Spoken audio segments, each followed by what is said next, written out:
তখন আমি স্কুলে পড়তাম। পুরো রমজান মাস সহ ঈদের একটা লম্বা ছুটি, সারাদিন খেলতাম, ঘুরতাম, যা ইচ্ছা তাই করতাম। সমস্যা হলো তখন যখন ছুটির শেষের দিকে বুকের ভেতরটা কেমন জানি ধরফর শুরু করলো। আপসেট লাগতো, মন মরা, আবার স্কুল সহ আগের রুটিন।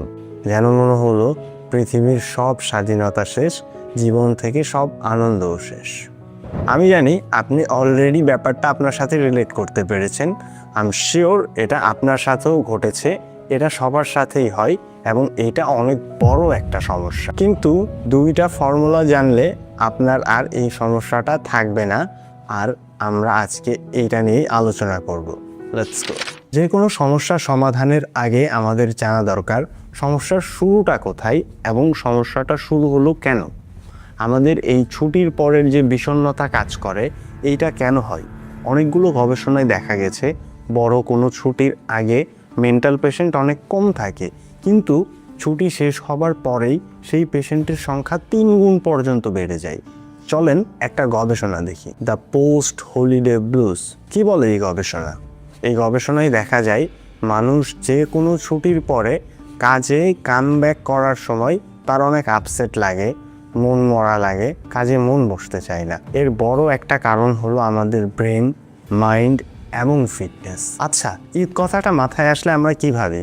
ছোটবেলা থেকেই আমরা জানি ঈদ হচ্ছে এমন একটা দিন যেই দিন আনন্দের শেষ নেই। প্রচুর মজা, বন্ধুদের সাথে ঘোরাঘুরি, খাওয়া দাওয়া, খেলাধুলা, নতুন জামা কাপড় কেনা, পরিবারের সবাই মিলে এক হওয়া, বাচ্চারা আনন্দ করে, কোনো কাজ থাকে না, একদম রিল্যাক্স।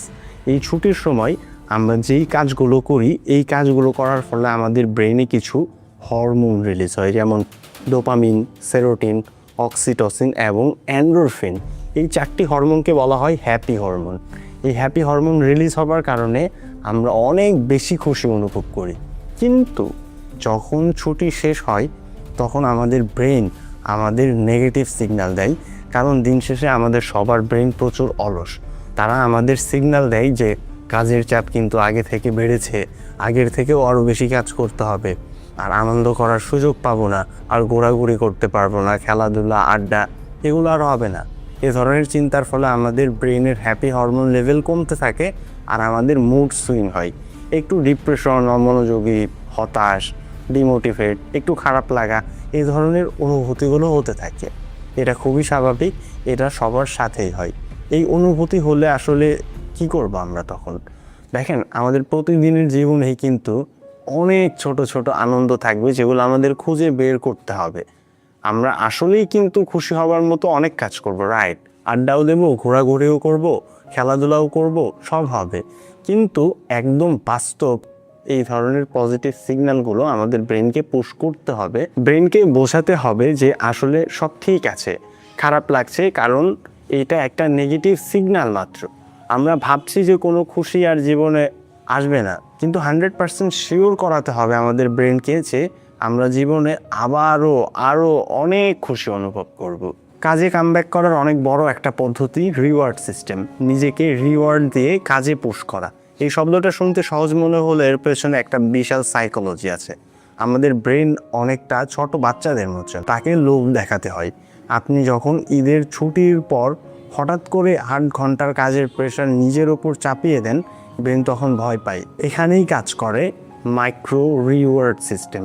নিজেকে বলুন, আপনি যদি জাস্ট এই একটা ইমেল বা একটা ডিজাইন শেষ করতে পারেন, তবে আপনি 10 মিনিট আপনার পছন্দের কোনো একটা গেম খেলবেন, বা 1 কাপ কফি খাবেন, বা একটা আইসক্রিম খাবেন।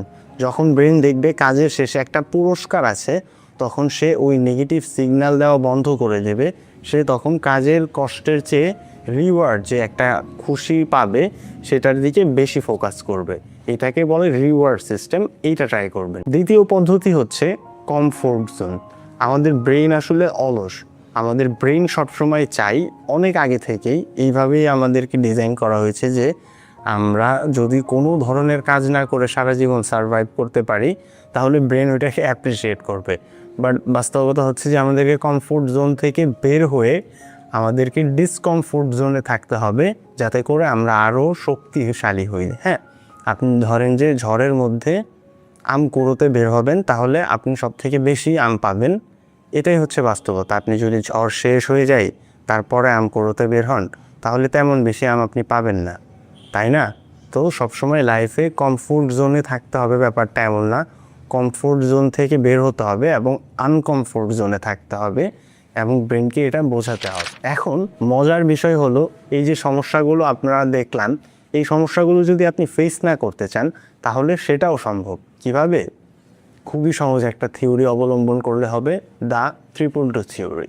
3.2 থিওরির 3টা 2-এর মানে হচ্ছে, প্রথম 2 মিনিট। কোনো কাজ শুরু করতে আলসেমি লাগলে মাত্র 2 মিনিটের জন্য সেই কাজটা করতে বসেন, তারপর আপনি দেখবেন অটোমেটিকলি সেই কাজের সাথে আপনি ফোকাসড হয়ে গেছেন এবং সেটা করছেন। দ্বিতীয় 2 হচ্ছে 2 ঘন্টা। প্রতিদিনের সবচেয়ে কঠিন কাজের জন্য দিনের প্রথম 2 ঘন্টা বরাদ্দ করুন। প্রথম 2 ঘন্টা আপনি যখন অনেক কঠিন কাজ করবেন, তারপর সারাদিনের সব কাজই আপনার কাছে সহজ লাগবে। এবং লাস্টের 2টা হচ্ছে 2 দিন। কোনো অবস্থাতেই আপনার অভ্যাস বা ডিসিপ্লিন টানা 2 দিনের বেশি ভাঙতে পারবেন না। একবার ভাঙলে ঠিক আছে, দ্বিতীয় দিনেই ট্র্যাকে ফিরতে হবে। তো আপনি ঈদের একটা ছুটিতে আছেন, রাইট? কিন্তু ঈদের ছুটিতে থাকার পরেও আপনি যদি 2 ঘন্টা করে কাজ করেন, তাহলে কিন্তু আপনার আর হচ্ছে যে ওই রকম লাগবে না যে একদম ছুটিতে ছিলাম, এখন হুট করে কাজে ঢুকতে হচ্ছে। সো আপনার যদি ডিসিপ্লিনটা ঠিক রাখতে হয়, কনসিস্টেন্সিটা ঠিক রাখতে হয়, তাহলে আপনার এই 3.2 ফর্মুলা অর্জন করতে হবে, মানে এটা আপনাকে মেনটেন করতে হবে। 3.2 ফর্মুলা যদি আপনি মেনটেন করেন তাহলে আপনার আর এরকম খারাপ লাগবে না। কারণ আপনি ঈদের দিনও 2 মিনিট হয়তো বা আপনি কোনো একটা কাজ করতে যাবেন, তারপরে ওইটাতে আপনি 2 ঘন্টা দিয়ে ফেলবেন। সো এইভাবে আপনি যদি একটানা 6-7 দিন ছুটিতে কাটিয়ে ফেলেন, একদম কোনো কাজই না করেন, তাহলে আপনি একদম ডিসিপ্লিনের বাইরে চলে গেলেন এবং সেখান থেকে আপনি যখন কামব্যাক করতে আসবেন আপনার আসলে ভালো লাগবে না, আপনার একটু অন্যরকম লাগবে, উদাসীন লাগবে। বাট আপনি যদি ঈদের দিনও কনসিস্টেন্সি থাকেন, আপনি ঈদের দিন 2 ঘন্টা করে কাজ করেন, তাহলে আপনার প্রোডাক্টিভিটিও বাড়ছে, পাশাপাশি আপনার ডিসিপ্লিনটাও ঠিক থাকছে, হুট করে আপনার কাজে ঢুকতে হচ্ছে না। এবং ডিসিপ্লিন মেনটেন করার সবথেকে বড় জিনিসটা, কনসিস্টেন্সি থাকার সবথেকে বড় হাতিয়ার হচ্ছে এই 3.2 ফর্মুলা। এই 3.2 আমাদেরকে মাথায় রাখতে হবে। ডিসিপ্লিন ভঙ্গের মূল কারণ হচ্ছে যে আমাদের আলসেমি লাগলে যে কাজ করতে মনে চাইবে না, তখন আমরা ভাববো যে ওকে ঠিক আছে, প্রথম 2 যেটা যে 2 মিনিটের জন্য আমি কাজ করি, তারপরে আমি কাজ করবো না। কিন্তু আপনি যখনই 2 মিনিট কাজ করবেন, আপনার ব্রেন আপনাকে কাজের দিকে নিয়ে যাবে এবং আপনি অনেকক্ষণ কাজ করে ফেলতে পারবেন। সেকেন্ড 2টা কী ছিল? যে আপনাকে 2 ঘন্টা সবথেকে কঠিন কাজটা করতে হবে, যেটার জন্য আপনার আসলে মূলত আলসেমিটা লাগবে।